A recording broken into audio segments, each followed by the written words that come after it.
Hey guys, welcome back to Brain Munchies. Today we got a very special episode, our very first Munch Meter right here. And sadly, Darth cannot be here because, well, he has not seen this anime. You know who has seen this anime though? My buddy here, Mally Mose. You know him. Yeah, We all love him. yeah, that's me. That's me. I'm what you know as like a anime reviewist, if you Yeah, will. we have very insane takes on a lot of things. We'll get there when we get there. But today, of course, our very first Munch Meter. So we wanted to do something special. We wanted to go into an anime that we very much did enjoy. It's been like 3 years since we watched it, so we rewatched it recently. The anime is Ao-chan Can't Study, or otherwise translated as Ao-chan is too horny to study. Yeah, Right. yeah, So, quick little background. I think the reason we really do enjoy this, back during COVID, 2020 type shit, we were playing a lot of Dark Souls, right? yeah, And I remember we watched this anime like during the nighttime, and we really did enjoy it. We kind of hated the opening at first, but then we kind of liked it after a little bit. So we just kind of just blasted that shit while we were like doing our new games. So we're like on new game. We were trying to do our last new game, like New Game 7 on. On Slave Night Gale, and oh man, we were there for like an hour and a half, like on a single run because we were low key cheeks. So, so we're doing a diabolical like setup. yeah. It was like the first time we fought him, and then the last time we had to fight him is when he got like insane. Yeah, anywhere in the middle, but he was kind of weak. But like, Yeah, I don't understand. This dude got like a Zenkai boost on like the very last like fight. yeah. He had like a Super Saiyan transformation, went like UI a couple times. It was kind of nuts. Like the first time like we fought him, we went through like many failed attempts. But I'll tell you what, when we did beat him, it was in like the most like little bitch way I've ever like played a game before. We had to like sort of online switch style that shit. You know, we got like low health, we ran out of flask and whatever. Uh, we had to use like this little like healing stone or like healing spell, whatever, and we just or like a ring. I don't remember whichever. It was a ring. Yeah, it was okay. So it was a ring, and we just had to sit there and wait till our HP got full, and then the other person like running for their fucking life, like running like Jiren or something. This is insane. Shit was fucking amazing. Anyways, enough of that little tangent. That was a cool little story we just like to share. That's Yeah, why we enjoy this one so much. So yeah, and we're gonna hop straight into episode 1 right there.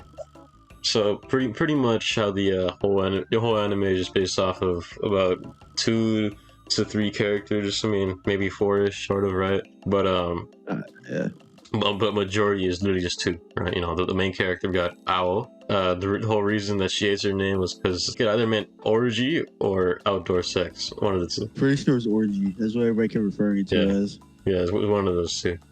So like her dad is like 1 foot tall, like it's like 1'5", I'm right? like, man, yeah, that is like the size of my like ankle.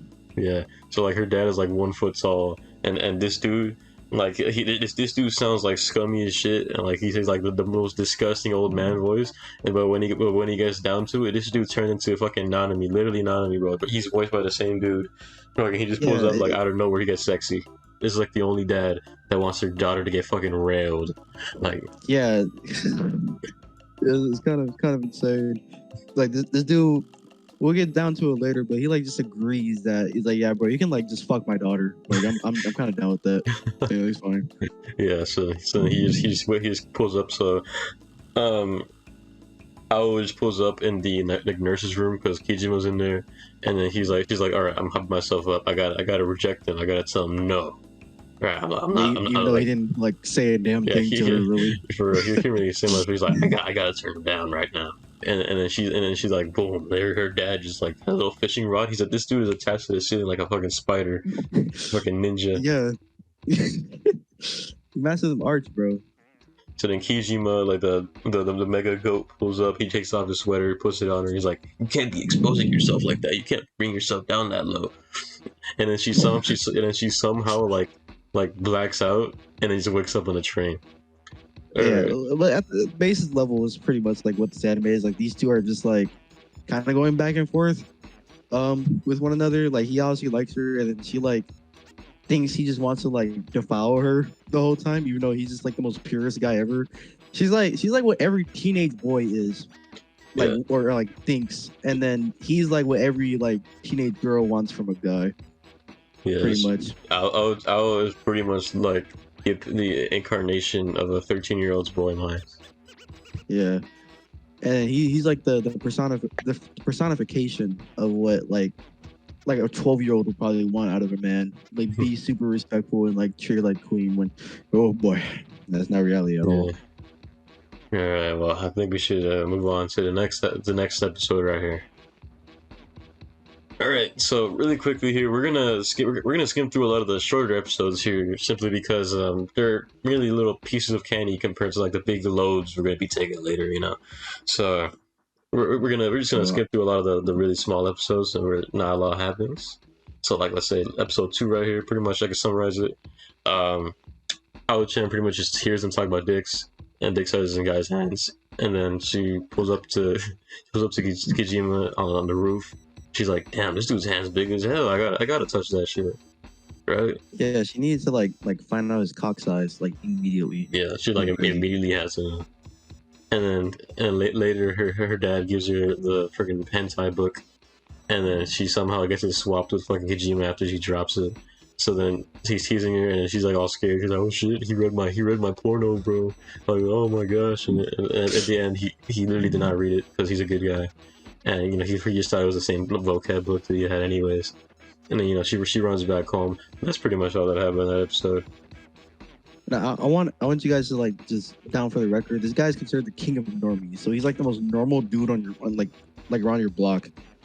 Like imagine like a stock white dude photo. It's pretty much him. Yeah, he's like the average Joe on the block. Yeah, he's like really innocent too. So like all this stuff is dead ass like her head. It's towards the end. All right, next one. All right, so this episode 3 right here, Ao-chan can't protect the lower half. Pretty much, what happens in this one? She's like just trying to hide in the closet from Kijima because So she's in this closet, and then Kijima pulls up, and he's like, "Oh, I gotta get a towel from the closet." And then he opens the closet, and then she's like over there, like turns around, and she says, "Meow." All right, next one right here, episode 4. So right here in episode 4, we got here titled "Miyabi-chan Can't Be Beaten." We get introduced. It pretty much starts off as her in elementary. She's getting like bullied for her name, and then her little friend over here, Miyabi, pulls up. She's like, "Hey, are you as dirty as your name?" And then she turns around, and then it fades to the intro, which we then assume they become friends, right? So then it pretty much starts off. Okay, Nanami the goat, the dad of 1'5" Chad over here, pulls up, gives Owl the letter, and then he's like, "All right, bro, look." So this girl came up and she said, "It's for you." And then she opened it up, and it was a picture of her and Kijima in a bed, right? And she was like, "Oh, like this fucking e-girl on the screen and shit," Yeah. so then later in the episode, she goes to the haunted house with the dad's writer. This motherfucker is like fucking Stone Cold Steve Austin over here, right? So then so then they go into that shit like separately, and fucking this dude already like finishes the haunted house like immediately. This dude just like fucking Iron Will just speed ran through the haunted house. So fucking Owl is disguised in this episode, so she's like, "All right, I want to go like see what's up with Kijima right here." And then she sees him like wandering by himself because I guess he got separated from Miyabi. So she pulls up, and then she's like, "All right, so like she pretty much like changes his mind about like wanting to do stuff with Owl because he's just kind of like nervous about it." Yeah, and then pretty much like it just sets the scene up for like the next episode. All right, so on to episode 5 right here. Boom. So here in episode 5, Ao-chan can't lead a virgin. Pretty much how it starts off is Miyabi like pulls up. She's like, "I'm gonna fuck the shit out of Kijima right now in this hotel." So then she's like, I was like stalking them too. So she's like looking at them, and she sees them like enter the hotel right here. And like after like bro did not want to go in there. Miyabi's like nut checks him. I'm like, "All right, we're going in." And she's like, "Bro, have they fucked yet? Like, I don't know. Like, I gotta know if he just like actually like railed the shit out of her, right? She just stands up in the shower and just fucking just knocks out, just faints. She's like, she just straight up dies in the shower. And then, she respawns as fucking Subaru, and then his new objective in the world is she has to go get some bitches, right? Yeah. Right. So then afterwards, they're like walking in the rain, and then she starts like talking. She's like talking down this dude because he's a fucking virgin. Like she isn't one either, right? So she's like, Yeah, she's getting like on her fucking high horse and shit. Yeah, she's like fucking virgin, that guy. He's like, oh, this fucking virgin over here, bro. I can't stand this dude. And she's like, oh, she's a virgin. Crazy. Crazy. Yeah, I mean, after that, Kizuma pulls up with the diabolical demon Riz and like pins her against the wall and starts talking all this mess. And then she starts crying because she's like, bro, you're scaring me. And like, I can't deal with you, virgin. And she runs away. So that was pretty much the entirety of, what was it, episode 5? Yeah, episode 6. Kijima-kun can't wait any longer. So, pretty much, we're gonna summarize this one really quickly because jack shit pretty much happens in this one. They pretty much go to like the outdoor version of Hooters. Oh, you're right. That is episode 6. Yeah. Okay. Yeah. And it's just like it just so happens like Kizuma and Miyabi are just right there, and because like Ao-chan's over there because like fucking her dad's writer is like, all right, we need to go get some inspiration for him. So he's like taking pictures of like people in their titties and shit. Alright, so he's really quickly, pretty much nothing happens to the very end, where he's like, where Kijima just like grabs her and he looks at her in the eye in the sunset, like looking all sexy and shit, talking about, I'm gonna make you fall for me, and he got that sexual harassment. Alright, on to the next one. So this is episode 7. Ao-chan can't handle the sea. This is my personal favorite episode. Like I find this one like really enjoyable. So basically it's like a beach episode. Every anime is a beach episode, right? And then like they're all there at the beach, and then Kojima is like, hey yo dog, you like hang out the beach. And then Ao-chan's like out of nowhere, like this whole entire time, by the way, like her purpose is like she's supposed to be studying, right? But she has not been, and that has not been her focal point like ever until now.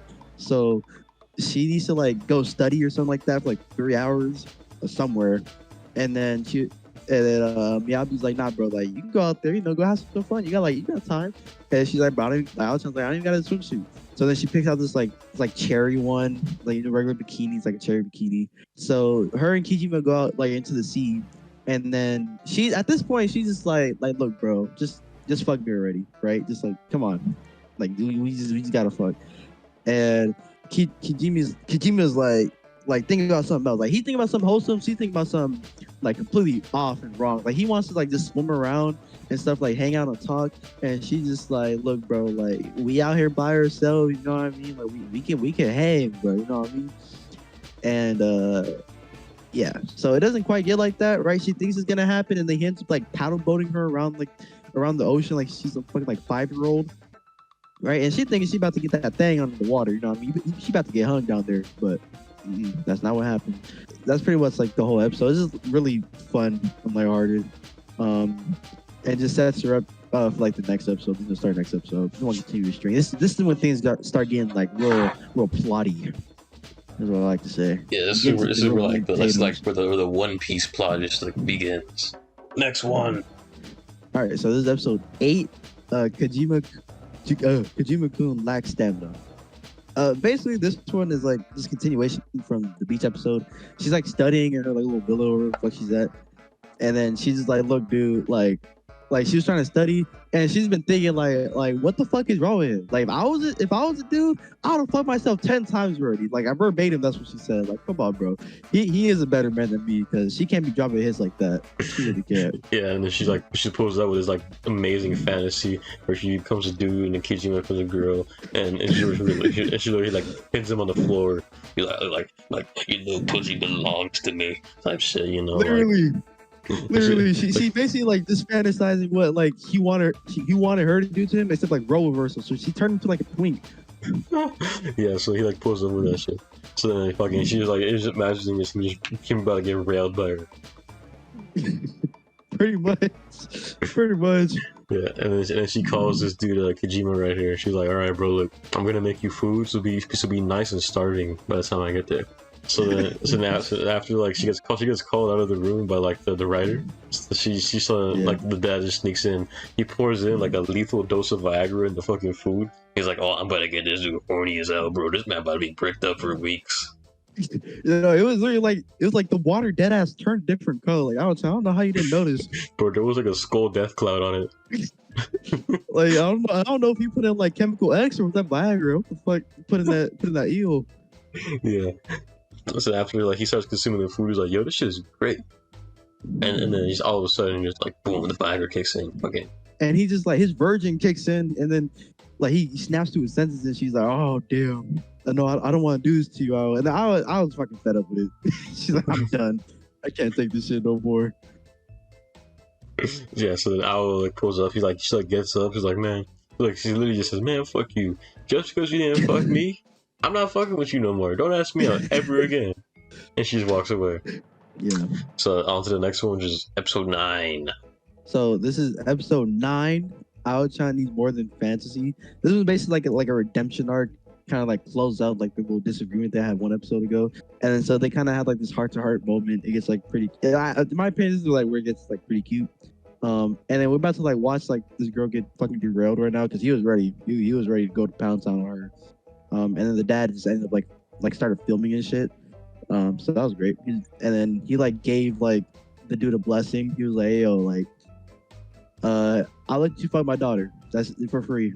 No charge, bro." Yeah, he really just pulled up. He was like, "Bro, look, I know you want to do it to my daughter, man. Just let me record, man. I need it for my material right now." Yeah, that's pretty much all that happens. It was like a pillar episode, but overall, just kind of like it resets the continuity. Yeah, pretty much. Like I said, it's just like tying up loose ends that happened in one episode. Yeah. And this is the next. All right, on to episode 10 here. So right here in episode 10, Dad can't offer support. This one is another like sort of like sweet, like wholesome sort of episode. Like for the most part, but it's also like one of those like sort of like unimportant ones. Not really much like it's like crucial to the plot.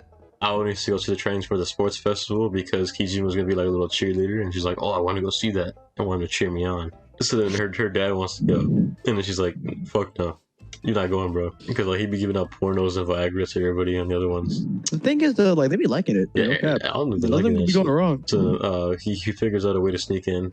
So then I was like getting ready to the race after her 3 months training, like fucking Frieza over here, whatever the fuck. I think it was like a week, right, that she trained. She literally beat everybody. And then like Owl starts to get like tired during the race, and she's like slowing down. And then fucking she has a little UI Goku moment. Yeah. Fucking just like I was like awakens something inside of her. It's like Something just snapped. Something just snapped. Something inside of me.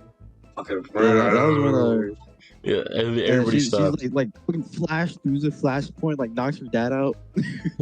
Yeah, she went like Mach 10, like fucking finish the finish line, just bodied the shit out of her dad. And then this dude is in bandages, full body bandages, like face covered and everything. The only thing that's poking out is just little fucking dude's hair.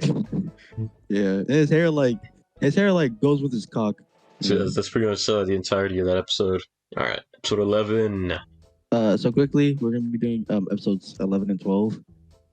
They're not really like the longest episodes or like anything crazy. It's like close out the series or whatever. Give that little last drop of fan service where it's due. So for episode 11, Ao-chan can't wear silly panties. Basically, they're about to go ahead and like study for like a big old test. And then she's like, "Yo, I'm about to study by myself." And he's like, "No, let me study with you because I want to spend more time with you." And then she's like, "Oh, okay. Well, I guess we can spend some more time together." And then she's like, she activates her like fucking 13-year-old boy brain. And then it's like, "Oh, we're two people in a room together alone. Like, we're at his house. You know what I mean? Like, maybe I just bring some panties. You know what I mean? Like, we can get shit cracking." And so that's kind of what happens. They just go, and then like for hours, like they're just dead ass like hardcore studying. And she's just like, "Why won't this man fuck me? Like, I'm really just here. Like, why won't he just like pin me down? Like, I don't get it." And then eventually, like, she's like posed like a deal with him basically. saying that like whoever like fails a test has to, or whoever gets a higher score on the test will give the other person like a dare or whatever, and it's like they can't, it's unavoidable and stuff like that. So it gets a little wholesome on his side. Of course, she's just like, I'm about to show this virgin like a good time, pretty much. And then what ended up happening is that well, she got like sick or something, and then she's like fucking just failing, like didn't attend. Yeah, that's pretty much that. It wasn't a lot going on that episode. It's just literally like a one and done. Yeah, it's pretty. Like, It's pretty short. shorts. Yeah, the fucking it was not a whole lot. It was like you can explain the plot in like 2 sentences. Not a whole lot really happened in that episode. So we're gonna quickly segue into 12 right here. So pretty much this is the last episode. This is the last one's pretty important, I guess. So I was just standing there, like, waiting for this, looking out the window, trying to look, just trying to look all mysterious and cool, trying to get the interact button on her. So he pulls up to the room, and then she's like, "All right, bro, look, I know you want to kiss me." And then so he pulls up, he gets closer, and then he looks at her. So he does that, and then she just looks at him, and she just looks at him, and is like, "Bro," and then she just fucking just goes in. He goes fucking like kisses this man in the mouth, and he's like, and straight up. Yeah, she's like fuck yeah, it's pretty much. It just goes in there. And yeah, they start like making out and stuff. Then they meet up on a little bridge. It's nighttime in the city, and Aloe's right there, and she's like, and then fucking Kijima pulls up, and he just hits him with the diabolical Riz, fucking the godly Riz, just like pulls up, he kisses her in the mouth, and then she gets all embarrassed. He does it again. Moral of the story, you know, I don't know. Just I don't know. Don't focus on guys. I guess I don't fucking know. This is a great show. I personally loved it so much. It was great. It was really short, really sweet. Horny as fuck, obviously, in most cases, but it was a great show. Yep. But yeah, that's pretty much the entirety of Ao-chan right there. Overall, I'd say we can say it was pretty good anime. So yeah, I think we can safely give Ao-chan Can't Study a nice 92% on the Munch Meter here. Yeah, very generous. It's very good. I think it's mostly very biased by us because we enjoyed it 3 years ago, but we came back to it recently. Yeah. But yeah, I mean, it's not for everybody. Yeah, we can say that. Definitely not. For sure. I mean, the pacing is like pretty off, but that helps it because there's no say as welcome. Yeah, I mean, there's no plot really. It's just horny girl meets nice guy, and they deal with it. Horny boys. Yeah. But I will say, you know, like you said, it always hold a nice place in my heart. I mean, Ao-chan's intro, in case you guys have not heard it, Ao-chan's intro is crazy. It's gotten me through many boss battles when I needed the most. It helped me my little morale boost. I'll tell you what. Really great for me. Yeah, so go ahead and give that a listen. I'll link that in the description if y'all want to take a little listen to that. But yeah, go. So yeah, it's pretty much all we have for you guys today for our very first Munch Meter here. And yeah, I would like you guys to hit that subscribe button. Like 5% of you guys are subscribed, and I want to see that shit up to like 6. So yeah. So remember to hit that notification, and keep on munching, folks.